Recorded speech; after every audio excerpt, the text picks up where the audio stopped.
Hello students, I am Sagar Agarwal. Welcome back to my channel. तो students, हमारा subject है science for class 7th। हमने हमारा चैप्टर नंबर 16 कंप्लीट कर दिया था। अब हम उसका रिवीजन कर रहे हैं। तो मैंने आपको बताया था कि वाटर हमारे लिए कितना प्रीशियस है। हम सभी जानते हैं कि एक लिविंग ऑर्गेनिज्म के लिए वाटर कितना ज़्यादा इम्पॉर्टेंट है, कितना महत्व रखता है। हम डेली बेसिस पे कहीं ना कहीं किसी ना किसी प्रोसेस में वाटर का यूज़ करते आए हैं और डेली बेसिस पे करते हैं। नहाना हो, खाना बनाने का प्रोसेस हो, हमें हैंड वॉश करना हो, या तो फिर कोई भी और टाइप का प्रोसेस हो, हमें कहीं ना कहीं वाटर का यूज़ करना होता है। मैंने आपको बताया था। देन फिर मैंने बोला था कि 22 मार्च को हम वर्ल्ड वाटर डे सेलिब्रेट करते हैं। तो हम इसे अलग अलग तरीके से सेलिब्रेट कर सकते हैं, लोगों में अवेयरनेस क्रिएट कर सकते हैं, कैसे पानी बचाना है हम उन्हें बता सकते हैं। फिर मैंने बताया था आपको कि एक human body 70% of water contain करता है और एक ह्यूमन बीइंग को 50 लीटर्स मैक्सिमम यूज़ करना चाहिए पर डे। उससे ज़्यादा यूज़ नहीं करना चाहिए। एक इंसान इतना यूज़ कर सकता है।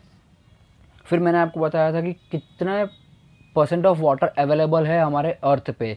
हमें अर्थ का जो सरफेस बाहर से ब्लू दिखाई देता है, उसका रीज़न है 71% ऑफ वाटर अवेलेबल है हमारे अर्थ पे। ये इसका रीज़न है। सी, लेक्स, पॉन्ड्स, कैनाल्स, ये सब कहीं पे भी ऐसे कोई भी जगह है जहाँ पे वाटर अवेलेबल है, उसकी वजह से हमें अर्थ का सरफेस जो है वो ब्लू दिखाई देता है। और 71% वाटर अवेलेबल है अर्थ पे। फिर हमने देखे थे forms of water, solid, liquid और गैस। ये 3 फॉर्म्स मैंने आपको कल समझाए थे। अब हम देखते हैं वाटर साइकिल का process. Definition: the cycle of process by which water circulates between the earth's, oceans, atmospheres and land. Means ये एक ऐसी प्रोसेस है जो कंटिन्यूस चलती रहती है, जिसकी वजह से अर्थ सरफेस पे वाटर अवेलेबल है, एटमॉस्फेयर में अवेलेबल है और लैंड पे अवेलेबल है। ये प्रोसेस होने की वजह से जो वाटर मेंटेन है हमारे अर्थ पे, उसका सबसे बड़ा रीज़न है वाटर साइकिल। अब हम आगे देखते हैं। हम वाटर साइकिल को हाइड्रोलॉजिकल प्रोसेस भी कह सकते हैं। उसमें कौन से स्टेप्स हैं? Evaporation, condensation, precipitation, interception, infiltration, percolation, transpiration, run off and storage. ये हमारे प्रोसेस के स्टेप्स हैं। हम इसको वन बाय वन देखते जाएंगे। Evaporation occurs when water changes from liquid state to gases. Means ज़मीन पे जो पानी है वो किस में चेंज होगा? गैस फॉर्म में चेंज होगा। गैस फॉर्म में चेंज होकर वो ऊपर जाएगा, तब इस प्रोसेस को हम क्या कहते हैं? Evaporation. Evaporation occurs on water surface like lakes, seas, rivers, ponds. ये सारे अगर ऐसी कोई भी जगह है, इस जगह पे इवापोरेशन का प्रोसेस होता है। Evaporated moisture is lifted into atmosphere. वो धीरे धीरे एटमॉस्फेयर में ऊपर आ जाता है गैस फॉर्म में चेंज होने के बाद। But some vapours always exist in the atmosphere. But उसमें से जो कुछ वेपर्स है, जो भाप है, वो कहीं ना कहीं एटमॉस्फेयर में प्रेजेंट होती है। सारी भाप वो जो ऊपर नहीं चली जाती है, वो कहीं ना कहीं एटमॉस्फेयर में ही प्रेजेंट होती है। नेक्स्ट है हमारा condensation. Condensation is the process by which water vapour changes into water. Condensation एक ऐसा प्रोसेस है इसमें क्या होता है? Water vapour changes into water. जो भाप होती है वो वापस वाटर में कन्वर्ट होती है। Water vapour condense to form dew, fogs और क्लाउड्स। वो किसके फॉर्म में हमें देखने को मिलती है? ड्यू, फॉग या क्लाउड्स। ये 3 फॉर्म में हम वाटर वेपर को कन्वर्ट होते हुए देख सकते हैं।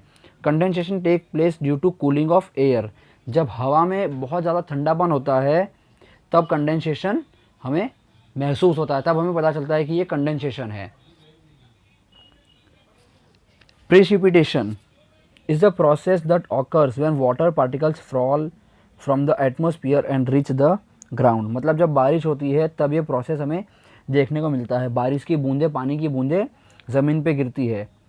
प्रिसिपिटेड वाटर में फॉल इनटू वाटर बॉडीज और ऑन लैंड, या तो वो सी, रिवर, लेक, पॉन्ड ऐसी जगह जाके गिरेगा या तो फिर वो लैंड पे गिरेगा। It can then go to the streams और पेनिट्रेट इनटू द सॉइल, या तो वो बह के चला जाएगा या तो फिर सॉइल में मिक्स हो जाएगा।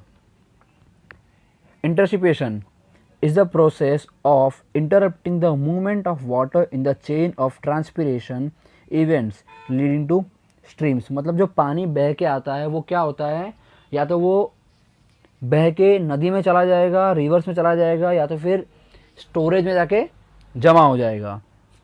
When rain first begins, water striking the leaves and other materials spread over the surface or collects at the points of the edge. Means जब पहली बारिश होती है सबसे पहले वो किसको टकराती है, पेड़ पौधों के पत्तों को सबसे पहले टकराती है। तो उसकी वजह से क्या होता है, पेड़ पौधे जो होते हैं वो पानी सोख लेते हैं और कुछ बूंदें जो होती हैं वो पत्तों पे रह जाती है। Infiltration is the physical process involving movement of water through the boundary area where atmosphere interfaces the soil.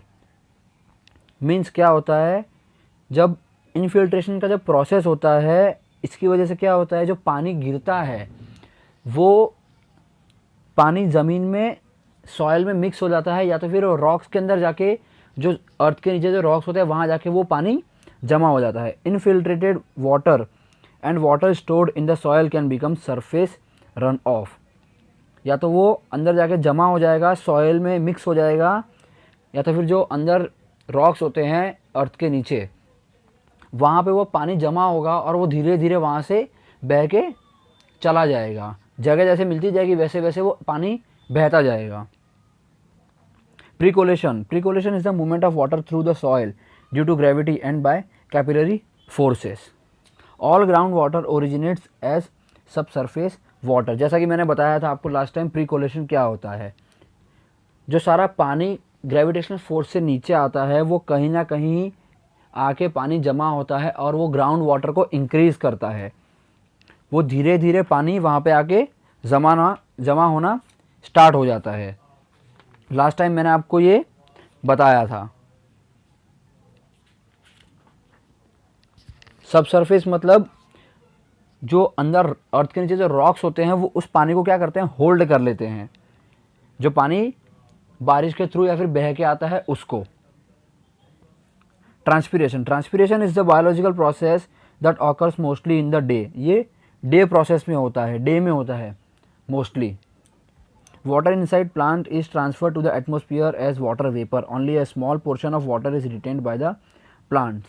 Means plants जो होते हैं वो सारा पानी नहीं सोख लेते हैं, कुछ पानी पत्तों पे भी रह जाता है। हमने कई बार देखा होगा कि जो पत्ते होते हैं उसके ऊपर पानी की बूंदें रहती हैं, तो सारा पानी नहीं सोख लेते हैं वो, तो इसे हम ट्रांसपीरेशन का प्रोसेस कहते हैं। Run of is a flow from a drainage basin in surface streams. It generally consist of the flow that is unaffected bye artificial diversion और स्टोरेज। मीन्स जो पानी बह के आता है वो या तो ऐसे प्रोसेस से आता है जो नेचुरली होती है, या तो फिर ऐसे ड्रेनेज सिस्टम से आता है जो आर्टिफिशियली मैनमेड होती है, जो हमने बनाई होती है उस प्रोसेस से।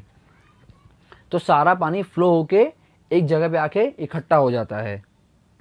Storage, there are three basic water storage places in atmosphere, on earth surface and in the ground. Means या तो पानी कहाँ होता है, एटमोस्फियर में एटमोस्फियर में हमें महसूस होता है, या तो अर्थ पे सी, लेक, पॉन्ड, रिवर्स इन जगह जाके जमा हो जाता है, या तो फिर अंडरग्राउंड जाके पानी जमा हो जाता है जो अर्थ के नीचे है। ग्राउंड वाटर टेबल पे जाके पानी स्टोर हो जाता है।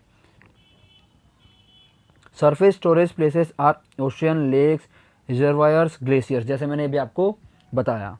Underground storage occurs in soil, in the cracks of the rocks etcetera. Means underground storage मतलब या तो वो मिट्टी में पानी जमा हो जाता है, या तो फिर अर्थ के नीचे जो रॉक्स है वहाँ पे जो जगह होती है वहाँ पे वो स्टोर हो जाता है, वहाँ पे वो लॉक हो जाता है पानी, तो उसे कहते हैं हम स्टोरेज। तो स्टूडेंट्स ये था हमारा वाटर साइकिल का प्रोसेस जो मैंने आपको पहले भी बताया था, मैंने आपको फिर समझाया है। आपके लिए ये असाइनमेंट है, आपको अपनी नोट्स में लिखना है डेफिनेशन ऑफ वाटर साइकिल, और वाटर साइकिल का प्रोसेस आपको पूरा अपनी नोट में लिखना है, जैसा मैंने आपको समझाया है, या तो फिर आप वीडियो है उसको देख के लिख सकते हो। तो ये आपका होमवर्क है, आपको नोट डाउन करना है अपने फेयर नोट में। Thank you students.